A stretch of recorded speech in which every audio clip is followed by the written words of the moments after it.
दोस्तों, हर हर नर्मदे, हर हर महादेव। मैं श्याम दीक्षित आप सबका अमरकंटक धाम से बहुत बहुत स्वागत करता हूं।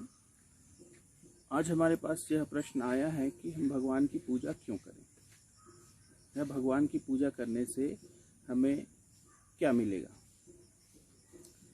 दोस्तों, सर्वप्रथम तो आप यह जान लें कि आप भगवान की पूजा करें ना करें इसके लिए आप बाध्य नहीं हैं। दूसरा, अगर आप भगवान की पूजा नहीं करते तो इससे भगवान को कोई फर्क नहीं पड़ता, क्योंकि हम जो पूजा करते हैं अपने स्वार्थ के लिए, अपने मतलब के लिए करते हैं। भगवान नहीं कहते कि तुम मेरी पूजा करो, और वो अगर पूजा करने के लिए शास्त्र में कहीं वर्णन आता भी है तो इसलिए आता है कि अपने कल्याण के लिए पूजा करो। तुम्हारी पूजा करने से भगवान को कुछ नहीं मिलता। प्रश्न यह है कि भगवान की पूजा करने से हमें क्या लाभ होता है।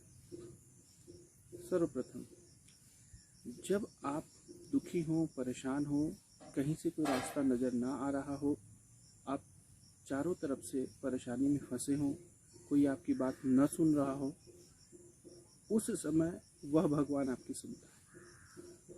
उसके मंदिर के पट, तीर्थ क्षेत्र और उसको पाने के और आपकी मनोकामना पूर्ण करने के लिए भगवान की बनाए हुए जितने रास्ते हैं, वो सारे रास्ते भगवान आपके लिए खोल के रखे रहते हैं।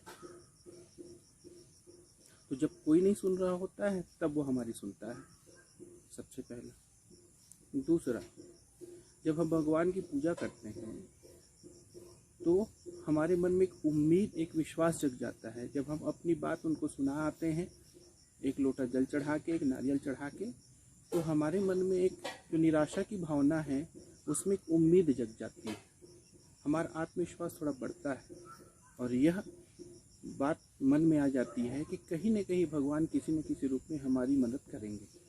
भले ही हम कितने गलत हो, कितने हमने पाप किए हो, फिर भी वो हमारी किसी न किसी रूप में मदद करते हैं, क्योंकि वह कृपालु हैं, दयालु हैं, और वास्तव में ऐसा करते हैं।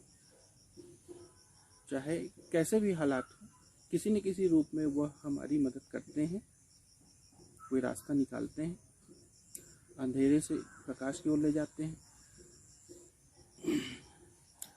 एक उम्मीद जो हम बना के चलते हैं, उस उम्मीद पे वो हमारे भाव के अनुसार, हमारी श्रद्धा के अनुसार हमें फल जरूर देते हैं। तो भगवान की पूजा करने से मन में एक आत्मविश्वास, एक शक्ति, एक ऊर्जा का संचार होता है। भगवान की पूजा करने से संसार के सारे प्राणियों को ऊर्जा मिलती है, शक्ति मिलती है। सोचिए, जब हम उनकी पूजा नहीं कर रहे हैं तब वो हमारे लिए इतनी व्यवस्था करके रखे हैं प्रकृति के रूप में। सूर्य है तो प्रकाश मिलता है, जल है तो जल हमारे शरीर के लिए अत्यावश्यक चीज़ है, वायु की उन्होंने व्यवस्था कर रखी है, बिल्कुल निःशुल्क है। हम ध्यान दें न दें, पर उनकी प्रकृति का नियम हमारे लिए बिल्कुल सुचारू रूप से चलता है, ताकि हमको किसी भी तरह से कोई परेशानी ना हो। इतने वो दयालु हैं। तो भगवान की पूजा करने से आपके मन में एक उम्मीद, एक ऊर्जा संचारित होती है। हमें प्रकृति से इतनी सुविधा जो मिली हुई है, और जब कोई हमारे साथ खड़ा नहीं होता तब वह हमारे साथ खड़ा रहता है, हमें हिम्मत देता है, हमारे काम बनाता है, और बिना खर्च के बनाता है। शास्त्र में वर्णन है कि विभिन्न सामग्री के द्वारा भगवान की पूजा करें, पर साथ ही साथ यह भी वर्णन है कि आप अगर सिर्फ भाव से एक पत्र, एक पुष्प या एक लोटा जल चढ़ाते हैं तो भी वह भगवान प्रसन्न होते हैं। तो ऐसा नहीं है कि खर्च करके ही पूजा पाठ किया जाए, वो तो आपकी श्रद्धा है। अगर आप पैसा खर्च नहीं करना चाहते या खर्च करने की स्थिति नहीं है तो आप एक लोटा जल से ही चढ़ा के ही भगवान को प्रसन्न करके अपना काम बना सकते हैं, अपनी बात वहाँ कह सकते हैं। क्योंकि वहाँ चाहे आप सोना चढ़ाओ, चाहे एक लोटा जल चढ़ाओ, उनकी नज़र में भेद नहीं है, वो सबको समान दृष्टि से देखता है। समय की बचत होती है भगवान की पूजा करते हैं तो। कभी भी, कहीं भी, किसी भी समय उनका नाम ले लीजिए, एक हिम्मत आ जाती है, मन में एक विश्वास आ जाता है।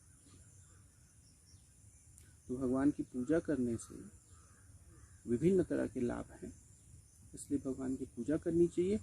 बाकी जो तर्क है वो आपका व्यक्तिगत हो सकता है कि आप भगवान को माने ना माने, पूजा करें किस तरह से करें, क्यों करें, मूर्ति पूजा करें ना करें, ये आपका व्यक्तिगत विचार है। पर शास्त्रों में सारी चीज़ों का वर्णन है कि मूर्ति पूजा का क्या महत्व है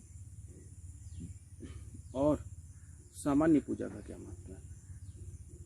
तो भगवान की पूजा इसलिए करना चाहिए कि जब कोई साथ नहीं होता तो वो हमारे साथ होता है। हर हर नर्मदे, हर हर महादेव।